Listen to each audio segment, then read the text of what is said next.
insertados en la iglesia, obedientes como Luisa, religiosos, laicos, ministros, elegidos del Señor, todos en unidad, en un solo corazón, como lo quiere Jesús en su divina voluntad. Por la iglesia, con la iglesia, en la iglesia.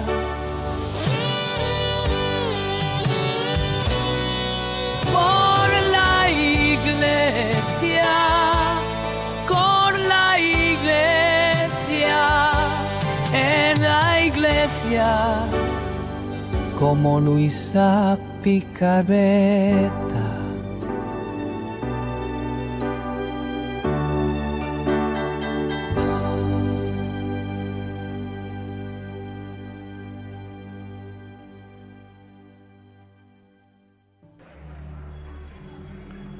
No queremos quitarle tiempo a Stephen Patton porque su mensaje es muy importante. Todos lo son, pero ya saben, en 1996 tuve el gusto de descubrir la Divina Voluntad, los escritos, y lo acogí de todo corazón. Y me decepcionó descubrir que en 1997 y poco después había mucho material negativo que empezaba a circular atacando a Luisa y los escritos. Y me encantó conocer a Stephen Patton en una conferencia de la Divina Voluntad en Kelowna, Columbia Británica, puede que lo esté pronunciando mal. Y luego, también me alegró ver que estaba respondiendo a algunos de los comentarios negativos que de hecho se publicaban en la web. Hizo un trabajo magnífico al responder a algunas críticas y ellos no le respondieron. Me decepcionó ver eso. Y luego este libro se publicó en 2013. Sin embargo, él publicó unas explicaciones muy hermosas y poderosas. Creo que en 1999.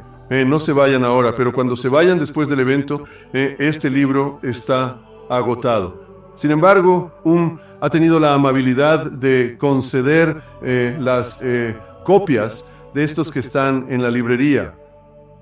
Y todos deberían tener una copia de esto para que cuando hablen con un sacerdote no se limiten a decir, tiene que leer esto.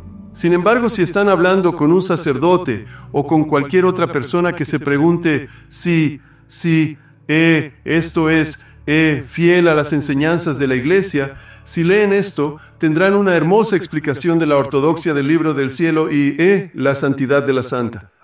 Y por eso me complace presentar a Stephen Patton. Es teólogo para los ministerios de vida sacramental y familia. Por favor, den la bienvenida a Stephen Patton.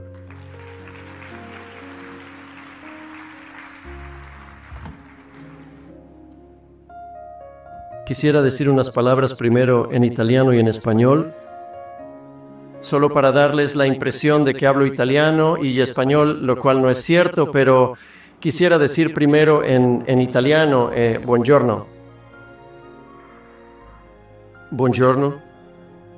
Para aquellos que no hablan italiano, eso simplemente significa buenos días. Y diré unas palabras ahora en español. Más margaritas, por favor.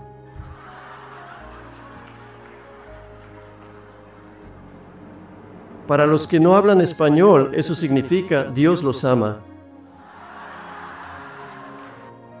Me encanta decir eso en los restaurantes mexicanos porque no paran de servir las bebidas. Bueno, mi charla de esta mañana es sobre la obediencia de Luisa. La obediencia es una palabra que nos causa rechazo. No nos sentimos atraídos por ella de forma innata, porque nacimos en el pecado original. ¿De acuerdo? Así que otra forma de expresar que nacimos en el pecado original es que todos nacimos ciudadanos del reino de la voluntad humana. y hemos sido ciudadanos de ese reino desde el momento en que fuimos concebidos. Simplemente no queremos ser obedientes. Ahora, la buena noticia es que por el bautismo también hemos sido hechos ciudadanos de otro reino, el reino de la divina voluntad. En ese reino podemos ver la obediencia a la voluntad de Dios no solo como algo que deberíamos querer hacer, sino como la clave de nuestra libertad, felicidad y plenitud. Como dijo Dante en la Divina Comedia, en su voluntad está nuestra paz. Así que, básicamente, todo el esfuerzo de nuestra vida cristiana debería ser rechazar cada vez más nuestra ciudadanía en el reino de la voluntad humana y abrazar cada vez más nuestra ciudadanía en la divina voluntad, en el reino de la divina voluntad. Yo ya había entendido y creído todo esto durante la mayor parte de mi vida adulta, pero en 1997, cuando me encontré por primera vez con los escritos de Luisa Picarreta, descubrí una profundidad de significado completamente nueva en este esfuerzo. Dios no solo creó la voluntad humana para que fuera obediente en conformidad y uniformidad con la divina voluntad, sino que también creó la voluntad humana para vivir en la divina voluntad, para cooperar y participar con Dios en todas sus actividades divinas y eternas. Fue impresionante. El tema de mi charla es la obediencia de Luisa a la Iglesia, y mi punto en esta charla, en pocas palabras, es este. Para entender lo que vivir en la divina voluntad significaba para Luisa, es de crucial importancia entender también lo que la obediencia a la Iglesia significaba para ella, tanto en cómo vivió su vida como en cómo escribió lo que escribió. Voy a entrar en esto en un momento, pero primero quiero contarles un poco más sobre mi propio viaje hacia su espiritualidad. Aunque estaba fascinado por sus escritos en el 97, también me generaron algunas dudas. Una cosa era que Jesús invitara a Luisa a las prácticas espirituales de vivir en la divina voluntad, pero otra muy distinta era afirmar que nadie más, desde la Santísima Virgen María, ni siquiera los santos más grandes, lo había experimentado. Le dijo a Luisa que ella sería la primera desde María en vivir en ese estado exaltado. Otros vendrían después de ella a medida que aprendieran y aplicaran lo que él le estaba enseñando. Luego, como si esa afirmación no fuera lo suficientemente ambiciosa, Jesús también le dijo a Luisa que su revelación a ella y su respuesta a esta constituían el tercer fiat de Dios, que de alguna manera completaría e incluso superaría con creces su primer fiat de la creación y su segundo fiat de la redención. Quiero hacer una pausa aquí por un momento.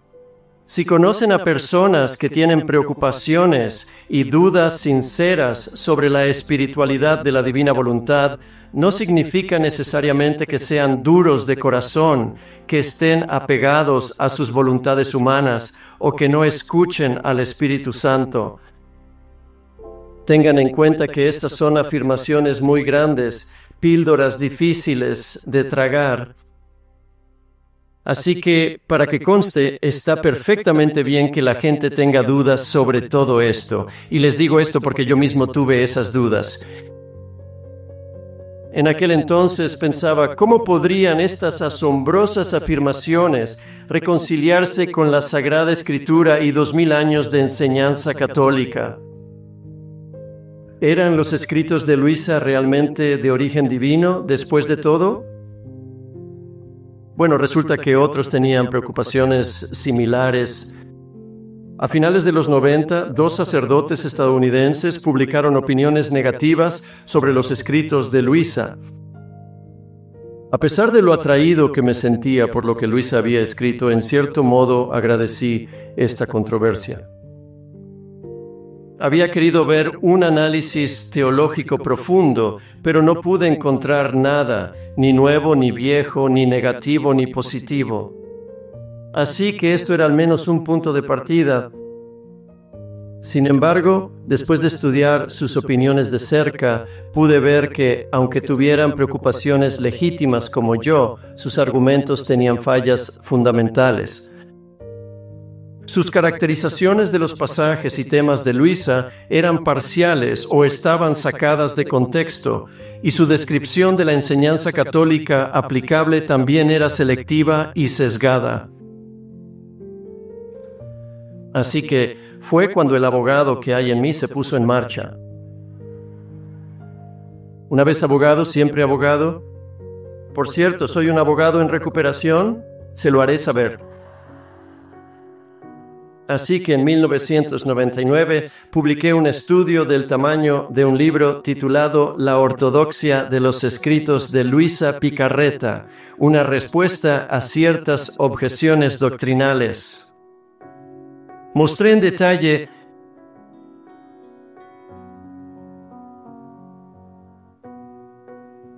cómo cada uno de los pasajes y temas que estos sacerdotes habían identificado como problemáticos podían de hecho ser vistos razonablemente como encajando dentro de los límites de la doctrina católica. Respetuosamente invité a un diálogo con estos sacerdotes, pero nunca recibí respuesta. Esto fue decepcionante, pero al menos sentí que iba por el buen camino. Durante los siguientes 13 años, continué desarrollando mis pensamientos, escribí algo y finalmente publiqué un libro, al que el padre Dave acaba de referirse, titulado Una guía para el libro del cielo. Y esto fue impreso en esta forma originalmente. Hice imprimir 2,000 copias. Se agotaron hace un par de años. Así que para los propósitos de este congreso, tenía toda la sustancia de este libro, está en este formato ahora mismo. Bien, así que se está vendiendo en la librería. Y como mencionó el padre Dave, todas las ganancias de la venta van a apoyar este congreso y la asociación.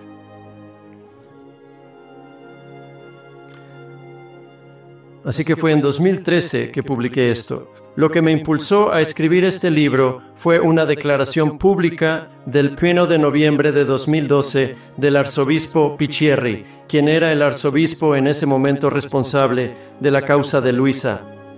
Y aquí está la declaración de su comunicado que más me impactó y cito: «Sigo observando con dolor que la doctrina de la divina voluntad no siempre ha sido presentada de manera correcta y respetuosa. Según la doctrina y el magisterio de la Iglesia, poniendo en boca de Luisa comentarios que ni siquiera se encuentran implícitamente en sus escritos. Esto provoca un trauma en las conciencias e incluso confusión y rechazo entre la gente y por parte de algunos sacerdotes y obispos». Fin de la cita. Es especialmente triste que las preocupaciones del arzobispo Picierri no se dirigieran a quienes se oponían a la doctrina de la divina voluntad de Luisa, sino a quienes la promovían. Continuó diciendo, y cito de nuevo: «Los invito a hacer meditaciones y reflexiones más serias y profundas en su lectura personal de estos escritos a la luz de la Sagrada Escritura, la tradición y el magisterio de la Iglesia». Fin de la cita. Pensé, bueno, eso es lo que puedo hacer. Escribir una guía que ayude a la gente a hacer precisamente eso. Anclar firmemente su devoción a los escritos de Luisa, a las enseñanzas de la Iglesia Católica. Y ya que estaba, también mostrar a aquellos con dudas sobre sus escritos cómo pueden anclarse a la enseñanza católica. El libro entonces era para dos audiencias: los que estaban a favor de los escritos de Luisa y los que tenían dudas sobre ellos. Así que si conocen a alguien que tenga dudas o vacilaciones sobre los escritos de Luisa, este libro podría ser un muy buen recurso para darles. Y es un buen recurso para cualquiera, creo, que quiera saber más sobre la profundidad del fundamento teológico de la doctrina de vivir en la divina voluntad. Primero envié una traducción al italiano de este libro al arzobispo Picherri y le pregunté si estaría de acuerdo con que lo publicara. Me respondió diciendo que estaba de acuerdo con mis intenciones, pero que la decisión de publicarlo no era suya. Dijo que esa decisión era entre yo y mi propio obispo local en Sacramento. Así que le pedí permiso a mi obispo, Jaime Soto. Después de que su teólogo censor lo leyera y le diera el nihil obstat, el obispo Soto le dio su imprimatur. El libro tiene 3 secciones principales. Primero, la obediencia de Luisa como la clave para entender su vida, sus escritos y su espiritualidad. La segunda parte, vivir en la divina voluntad, y la tercera, el tercer fiat de Dios. En un momento voy a repasar lo que cubrí en esa primera sección sobre su obediencia, pero primero quiero darles un esbozo de algunos de los temas que cubro en las otras 2 secciones. En la sección sobre vivir en la divina voluntad abordo preguntas como esta.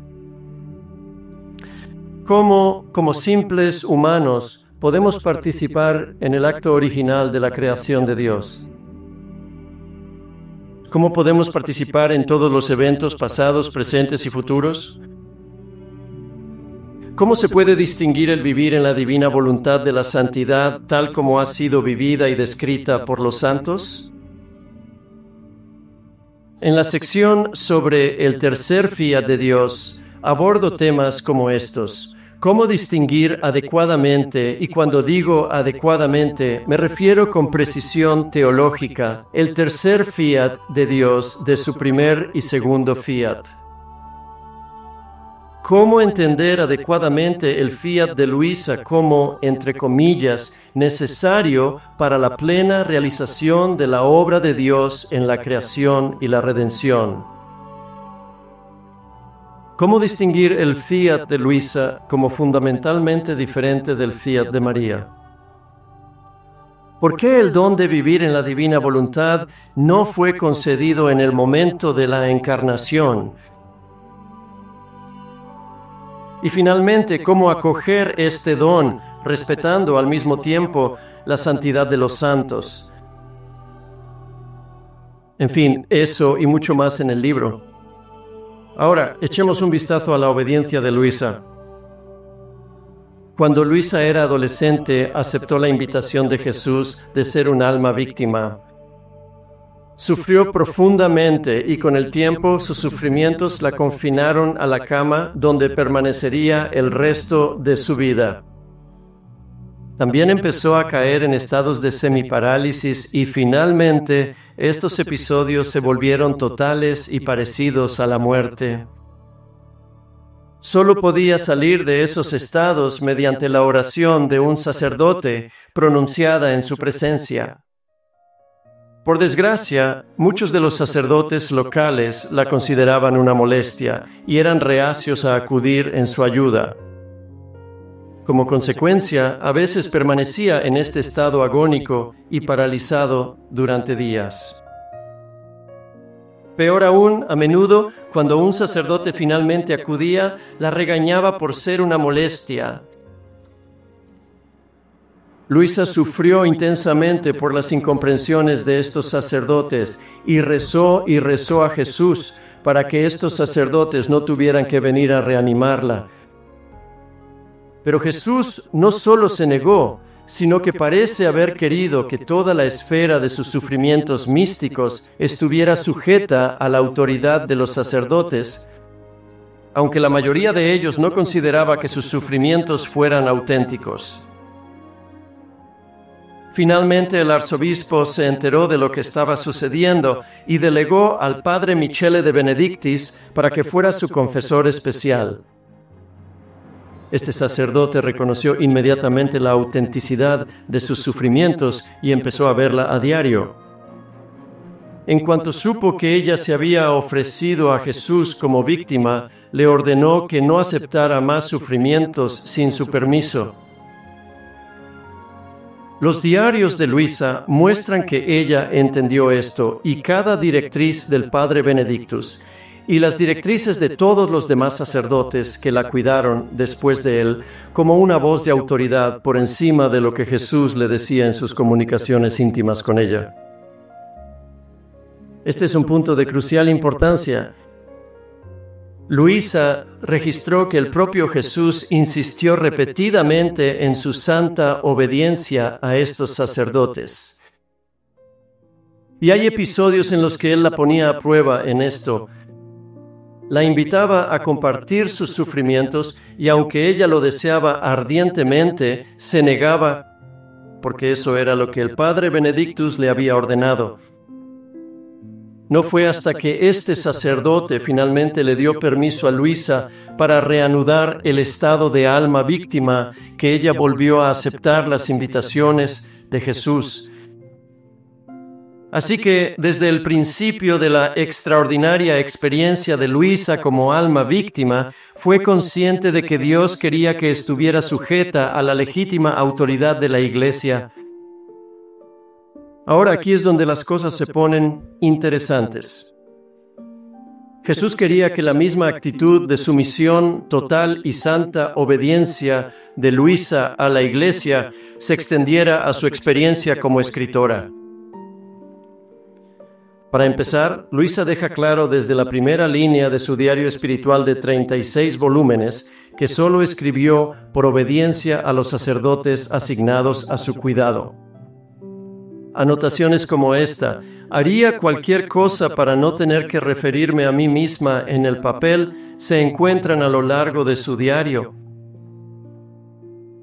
Ahora, por un lado, la obediencia de toda la vida de Luisa a la autoridad de la Iglesia era lo que cabría esperar de cualquiera en su situación. La obediencia a la Iglesia es siempre un sello distintivo de cualquier experiencia mística auténtica. Pero, por otro lado, la situación particular de Luisa muestra que su obediencia a la Iglesia tenía un significado aún mayor. Ella escribió entendiendo que estos sacerdotes, con autoridad sobre ella, no estaban allí solo para administrar una especie de examen de aprobado o suspenso sobre la enseñanza de la Iglesia. Entendió que ellos y la doctrina católica que representaban eran indispensables para la correcta interpretación de todo lo que escribía. De hecho, consideraba que su papel era intrínseco a la propia revelación. El ejemplo más profundo de esto se encuentra en la relación de Luisa con San Aníbal di Francia. No hay duda de que él tenía en la más alta estima su misión. Escribió esto sobre ella y cito: «Parece que nuestro Señor, que siglo tras siglo aumenta cada vez más las maravillas de su amor, quiso hacer de esta Virgen sin educación, a la que llama la más pequeña que encontró en la tierra, el instrumento de una misión tan sublime que ninguna otra puede comparársele. Es decir, el triunfo de la divina voluntad sobre toda la tierra en conformidad con lo que se dice en el Padre Nuestro. Fiat voluntas tua sicut in caelo et in terra», fin de la cita. Pero, a pesar de su elevada opinión sobre la misión de ella, San Aníbal no consideraba que su revelación estuviera exenta ni de la regla de sumisión perpetua a la autoridad de la Iglesia, ni de la posibilidad de error en la forma de su transmisión. Él le explicó esto en una carta, y cito: «Ora con la mayor humildad y con gran fervor, porque no tenemos ningún margen de error en algo tan delicado. Que una luz divina asista a la escritora, a los intérpretes y al compilador, para que nada se añada ni se quite de los límites de la revelación divina». Fin de la cita. San Aníbal está diciendo aquí que para que la transmisión de la revelación de Luisa fuera totalmente precisa y ortodoxa, una luz divina tenía que estar obrando no solo en Luisa, la escritora, sino también en los intérpretes y el compilador. ¿Por qué? Para asegurarse de que todo permanezca dentro de los límites de la revelación divina. Por cierto, cuando se refiere a los límites de la revelación divina, lo que quiere decir esencialmente son las enseñanzas de la Iglesia Católica. Así que aunque San Aníbal estaba absolutamente convencido de que los escritos de Luisa contenían un mensaje profundamente importante de Dios para toda la humanidad, también creía que necesitaba un proceso de edición divinamente inspirado antes de que estuviera completo. No hay indicios de que Luisa se sorprendiera por su sugerencia de que él editara oficialmente sus escritos o de que se resistiera a ello. Al contrario, mucho antes de conocerlo, ella había visto la necesidad de los dones de discernimiento que él y otros con autoridad sobre ella podían aportar. Apenas unos meses después de empezar su diario, en su entrada del 8 de enero de 1900, escribió esto, y cito, «¿Quién sabe cuántos desatinos, cuántos errores contienen estas cosas que escribo?» Fin de la cita. La respuesta inmediata de Jesús a su duda está llena de significado, y esto es lo que dijo. Hija mía, incluso los errores ayudarán a dar a conocer que no hay engaño de tu parte y que no eres una doctora, porque si lo fueras, tú misma habrías sabido dónde te equivocaste. Esto también dejará más claro que soy yo quien te habla, cuando se ve con sencillez. Pero te aseguro que no encontrarán sombra de vicio ni nada que no diga virtud, porque como escribes, yo mismo estoy guiando tu mano. A lo sumo, podrán encontrar algo que a primera vista parezca erróneo, pero si lo miran muy de cerca, encontrarán la verdad. Fin de la cita. Así que permítanme desglosar esto. Luisa está diciendo aquí que ella sabe que Luisa sabe que algunas de sus expresiones escritas contienen errores aparentes que también podrían llamarse dificultades o ambigüedades, pero no sabe exactamente cuáles. Y Jesús no le dice, «Oh, no, hija mía, todo está bien». Él está de acuerdo con ella. Sí, hay errores aparentes, pero en lugar de señalárselos y mostrarle cómo corregirlos, los permite por una razón. Jesús sabe, y Luisa probablemente también, que más adelante habrá un examen y una clarificación oficial de sus escritos. Y es probable que Luisa se sienta consolada y aliviada cuando Jesús le dice que a través de ese proceso se encontrará la verdad a pesar de sus errores de expresión. San Aníbal prestó esta ayuda desde 1910 hasta su muerte en 1927. Hacia el final de la vida de San Aníbal, reiteró sus preocupaciones. A pesar de la confianza que había mantenido en que sus escritos contenían un mensaje extremadamente importante de Dios, seguía viendo la necesidad de revisar algunas de sus expresiones. Y en una carta de 1926 que le dirigió, escribió esto, y cito, «Debería releer sus volúmenes originales porque créame, en varios lugares es necesario hacer algunos cambios para obtener el significado correcto de la palabra». Estaba haciendo esta revisión con mucho cuidado, capítulo por capítulo, pero desde que enfermé no pude hacer nada más.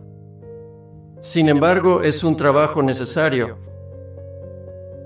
Hay algunos puntos que, en la medida en que son verdaderos y santos y se ven con el espíritu adecuado y con santa sencillez, todavía no son aptos para su publicación.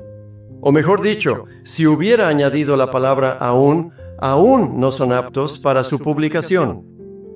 Serían criticados por las autoridades eclesiásticas y esto podría poner en peligro toda la obra.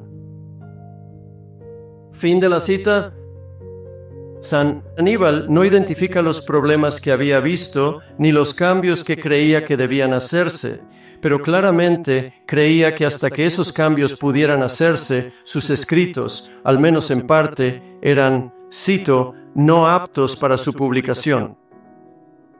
La respuesta de Luisa a esto, un acuerdo claro. Ella le respondió, y de nuevo cito, usted me dice que ciertos capítulos de mi manuscrito no deben imprimirse y ciertamente no debe hacerse porque he escrito solo para obedecer.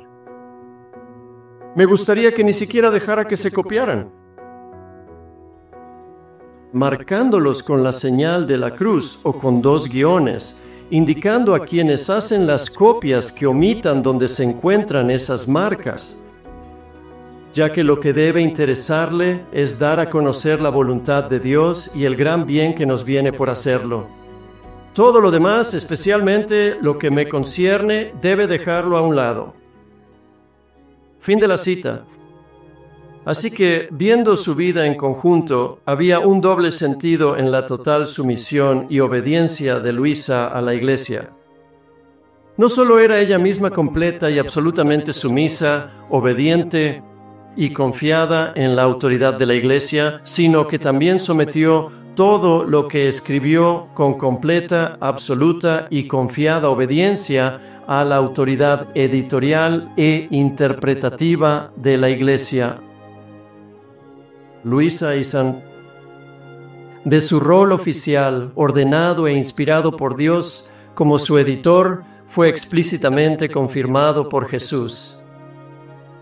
En la entrada de su diario del 18 de agosto de 1926, esto está en el volumen 19, Luisa relata que Jesús le dio este mensaje para que se lo transmitiera a San Aníbal.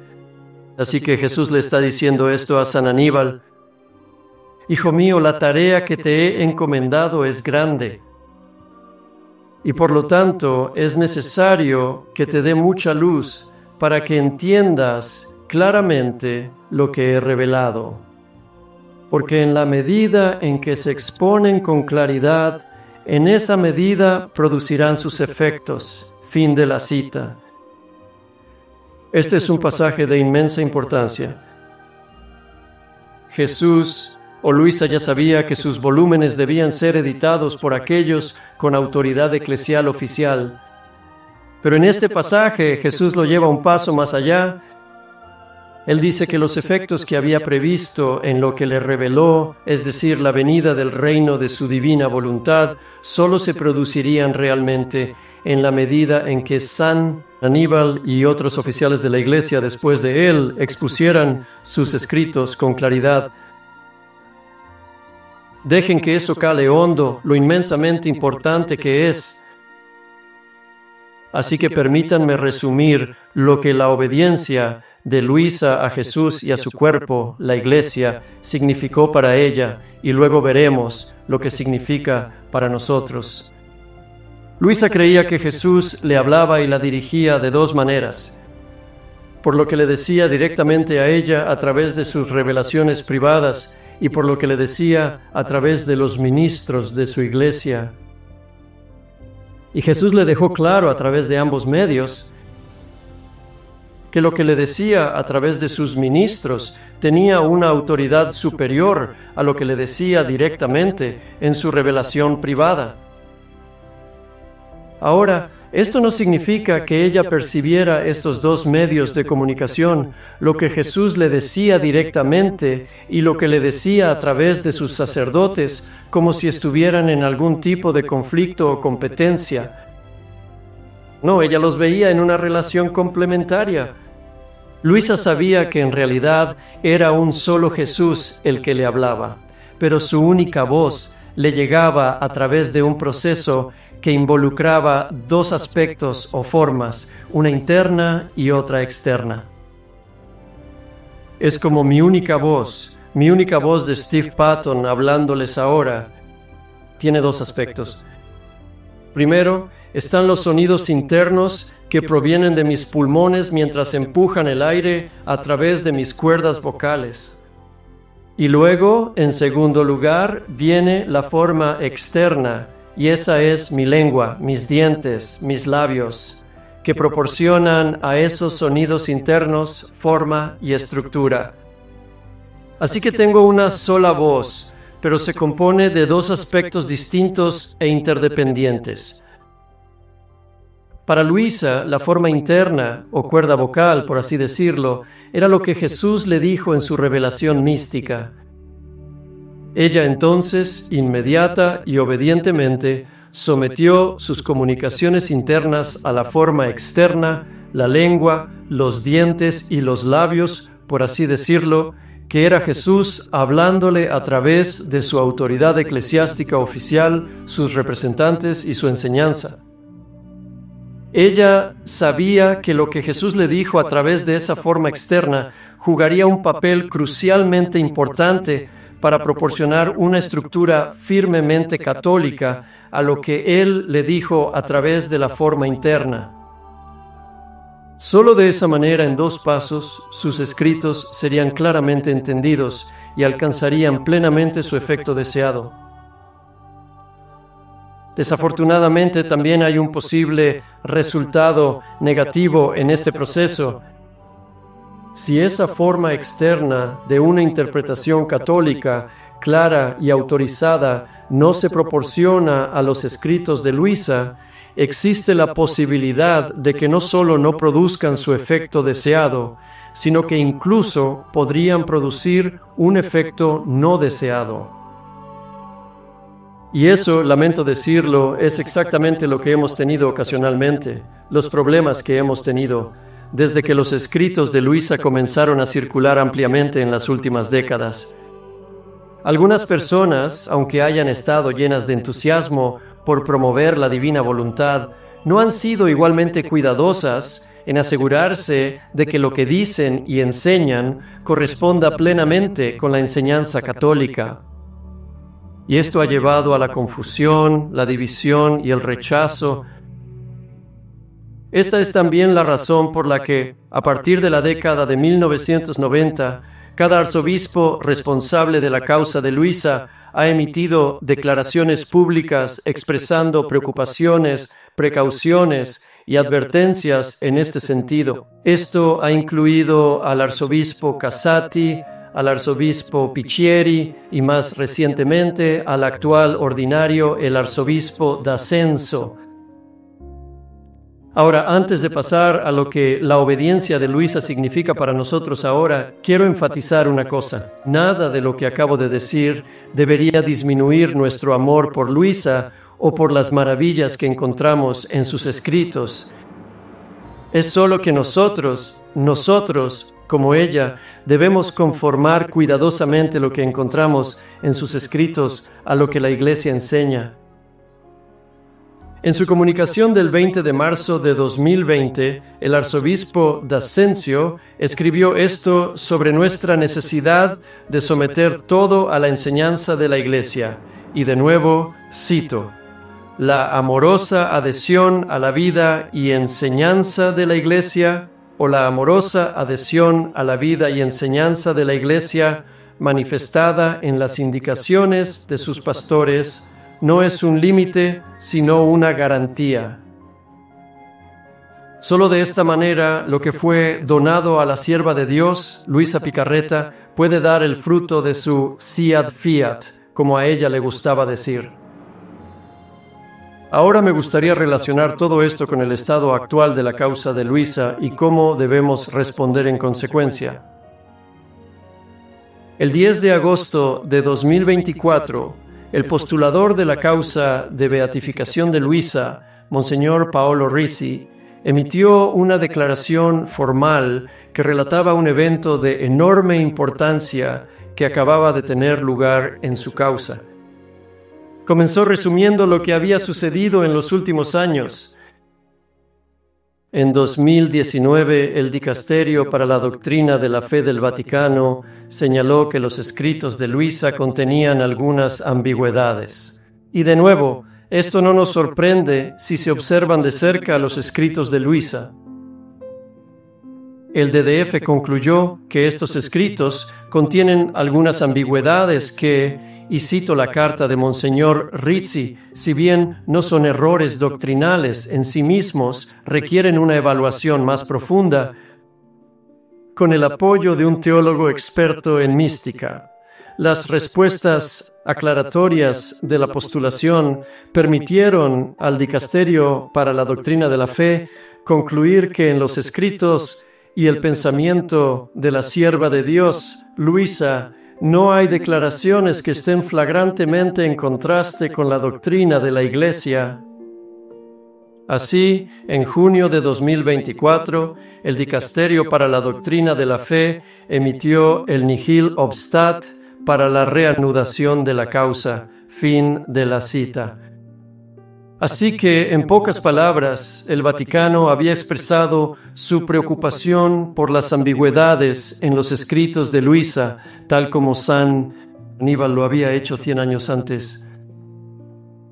Pero el verano pasado, después de que la postulación proporcionara suficientes aclaraciones teológicas, el Vaticano dio el visto bueno para que la causa de Luisa procediera. Pero el Vaticano añadió una importante disposición o cualificación a este visto bueno. Antes de que la causa pueda pasar a su siguiente etapa, la Asociación Pública de Fieles, Luisa Picarreta PFDV de Corato, a la que ahora me referiré simplemente como la asociación, debe publicar 2 documentos interconectados. 1. La edición típica y crítica de los escritos de Luisa, y 2. Acompañando a esa edición, una introducción pertinente y notas relacionadas. Permítanme repasar estos términos. ¿Qué es la asociación? ¿Qué es la edición típica y crítica? ¿Y qué son la introducción y las notas relacionadas?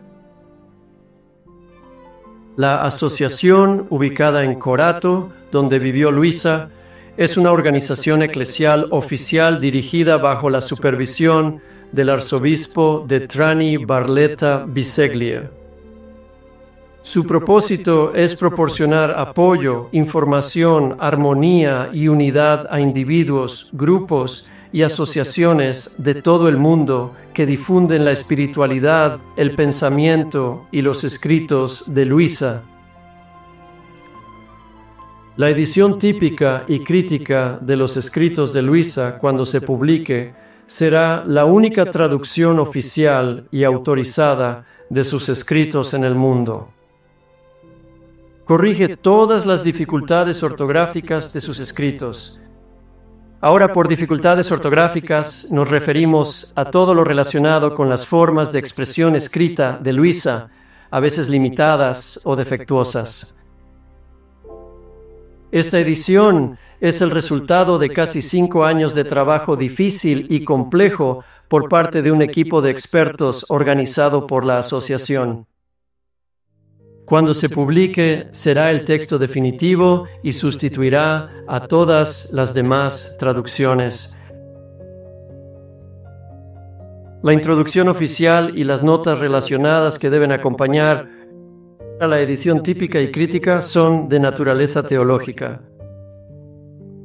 Aclarará todos los temas y expresiones de los escritos de Luisa que pudieran dar lugar a interpretaciones engañosas o erróneas del mensaje cristiano. En una entrevista que concedió el pasado mes de julio, el postulador Monseñor Rizzi dijo que esta introducción teológica será escrita por el arzobispo Leonardo d'Ascenso y probablemente por un equipo que trabaje con él. Proporcionará los criterios definitivos para interpretar correctamente los escritos de Luisa.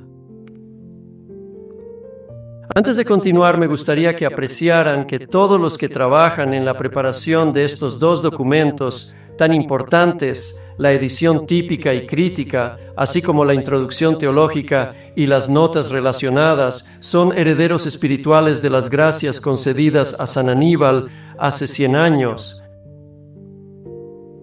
A lo que me refiero es que esas mismas palabras dichas por Jesús a través de Luisa a San Aníbal en 1926, poco antes de su muerte, también pueden considerarse dirigidas al arzobispo d'Ascenso, a don Sergio, a todos los que trabajan en la elaboración de esto. Y les repetiré esas palabras a ustedes, a todos en Italia a cargo de esto. Hijo mío, la tarea que te he encomendado es grande, y por lo tanto es necesario que te dé mucha luz para hacerte entender claramente lo que he revelado, porque en la medida en que se expongan con claridad, en esa medida producirán sus efectos. Fin de la cita. De Chat Sport. Así que recen por la asociación, por el arzobispo de Ascenso, por todos los que trabajan en la elaboración de lo que será la obra maestra final que se difundirá por el mundo. Ahora permítanme volver a la comunicación de Monseñor Rizzi del año pasado.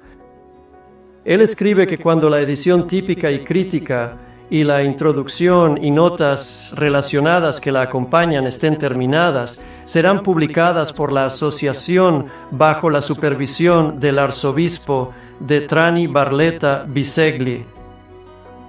Luego, Monseñor Rizzi escribe estas importantes palabras, y cito: esta edición será la única reconocida oficialmente por las autoridades eclesiásticas.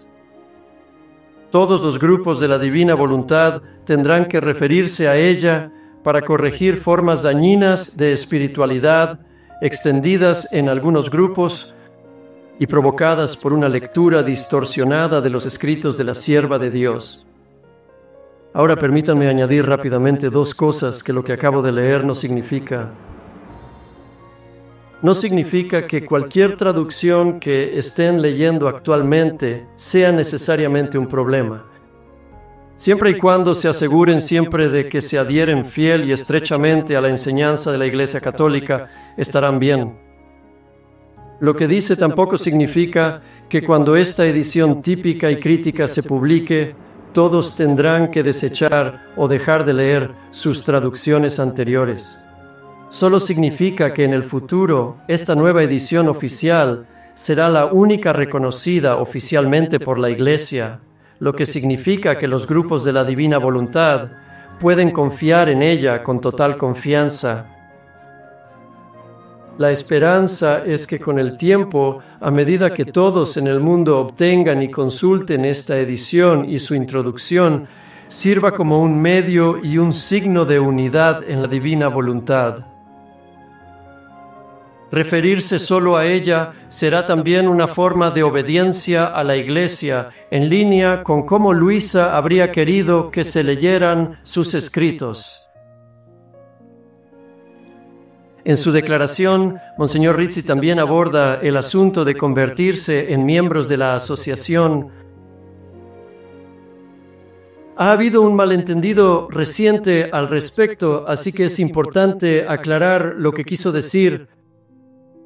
Escribe primero que muchos grupos de la Divina Voluntad han estado siguiendo, cito, un camino decisivo y evidente de eclesialidad, fin de la cita. Lo que quiere decir aquí es que muchos grupos ya se han asegurado firme y visiblemente de que sus interpretaciones de Luisa se adhieran estrechamente a las enseñanzas de la Iglesia. Pero continúa diciendo que algunos grupos no han estado haciendo esto. Para ellos, dice, citando al arzobispo de Ascenso, es imperativo que, cito, anclen la lectura de estos escritos en la doctrina de la Iglesia y en una conducta de vida digna, haciendo que una proclamación misionera, equilibrada y respetuosa surja de la doctrina de la Divina Voluntad. Una proclamación que ha sido armoniosamente insertada en la actividad pastoral de las iglesias locales. Fin de la cita. Ahora permítanme desglosar eso un poco para ustedes. Básicamente está diciendo esto. Oigan, por favor, asegúrense de que están leyendo estos escritos de la misma manera que lo haría Luisa. Número 1, de una manera que esté anclada a la enseñanza católica. Número 2, de una manera que los haga una persona más digna. Creo que lo que quiere decir aquí es no comportarse como un católico loco. Y número 3, de una manera que los lleve a estar más armoniosamente unidos con la vida pastoral de su iglesia local, su parroquia y diócesis locales. A continuación, Monseñor Rizzi ofrece una sugerencia respetuosa a los obispos de todo el mundo. Escribe, y cito, parece muy apropiado que los obispos reconozcan y admitan en sus circunscripciones eclesiásticas solo a aquellos grupos de la divina voluntad que cumplan con los requisitos antes mencionados. Así que también les desglosaré eso. Lo que dice básicamente es esto, queridos obispos, y hay que tener cuidado cuando se habla con los obispos, con lo que se dice. Queridos obispos, sin pretender instruirlos, probablemente sería mejor que reconocieran oficialmente solo a aquellos grupos de la divina voluntad que se adhieren firmemente a las enseñanzas de la Iglesia, que actúan de manera digna y que participan plenamente en la vida de fe de su parroquia local y de su diócesis. Suena bastante fácil, ¿verdad? Finalmente, Monseñor Rizzi menciona la membresía en la asociación. Dice que después de que un grupo de la divina voluntad haya recibido la aprobación de su obispo, entonces y solo entonces puede afiliarse a la asociación. En otras palabras, no hay presión sobre nadie para que se haga miembro de la asociación. Es totalmente voluntario. Así que, en resumen, esto es lo que Monseñor Rizzi les dice a los grupos de la divina voluntad. Número 1. Asegúrense de que sus interpretaciones de Luisa se adhieran firmemente a la enseñanza católica. 2. En obediencia filial a su obispo local, busquen su guía y aprobación oficial para su grupo de la divina voluntad. Número 3. Si su grupo ha recibido la aprobación de su obispo y cuando la reciba, son bienvenidos, pero de ninguna manera están obligados a unirse a la asociación. Mi charla ha sido sobre la obediencia de toda la vida de Luisa a la Iglesia y cómo sirve como nuestro modelo y guía para la unidad en la divina voluntad. Lo que quiero decir con unidad en la divina voluntad es que Dios no solo quiere que cada uno de nosotros como individuos viva en su divina voluntad. Él quiere que vivamos en su divina voluntad juntos, en armonía, como una sola familia, como una sola iglesia. Quiero concluir respondiendo a una de las preguntas de estudio y reflexión de mi libro. Después de cada una de las 3 secciones principales, para quienes lean este libro en grupo de estudio de la Divina Voluntad, hay preguntas al final de cada sección. Esta es una de ellas. De hecho, es una pregunta de 2 partes. Jesús le dijo a San Aníbal a través de Luisa que era crucial que San Aníbal expusiera sus escritos con claridad, asegurándose especialmente de que se entendieran solo dentro de los límites de la revelación divina. ¿Por qué Jesús no le habría proporcionado esta claridad directamente a Luisa? ¿Por qué el papel de San Aníbal y el de todos los oficiales de la Iglesia después de él serían tan importantes en la difusión de esta espiritualidad? Ahora responderé a mi propia pregunta. Creo que la respuesta es esta. Jesús dejó una necesidad de clarificación oficial en los escritos de Luisa porque quería entonces, al igual que quiere ahora, entregar su maravilloso don de la divina voluntad, tanto a través de los escritos de Luisa como a través de la autoridad magisterial oficial de la Iglesia. Luisa primero escribe y luego la Iglesia oficial interpreta. Es similar a la relación que Dios estableció entre la palabra de Dios y el magisterio. Como dice el Catecismo en el párrafo 100, la tarea de interpretar auténticamente la palabra de Dios ha sido confiada únicamente al magisterio de la Iglesia, es decir, al Papa y a los obispos en comunión con él. Fin de la cita. Y parafrasearé esto ahora para los escritos de Luisa. La tarea de interpretar auténticamente los escritos de Luisa Picarreta ha sido confiada únicamente al magisterio de la Iglesia, es decir, al Papa y a los obispos en comunión con él, y de manera particular al arzobispo y a todos los que trabajan al arzobispo de Ascenso y a todos los que trabajan con él para avanzar en la causa de beatificación.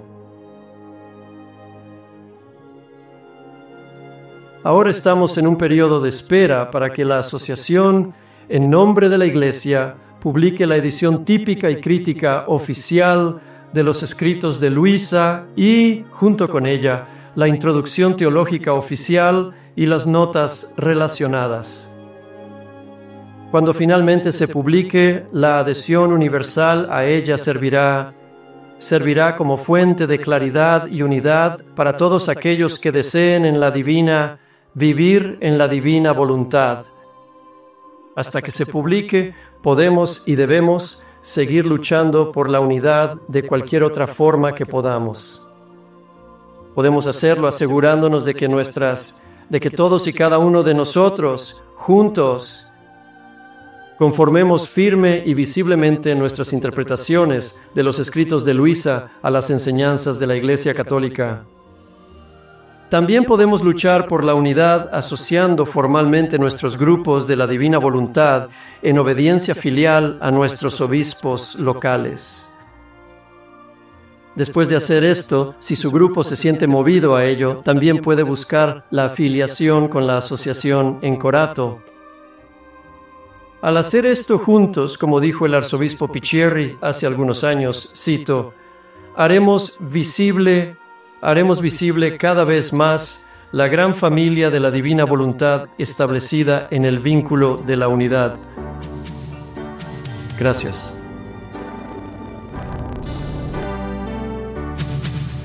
Insertados en la Iglesia, obedientes como Luisa, religiosos, laicos, ministros, elegidos del Señor, todos en unidad, en un solo corazón, como lo quiere Jesús en su divina voluntad. Por la Iglesia, con la Iglesia, en la Iglesia.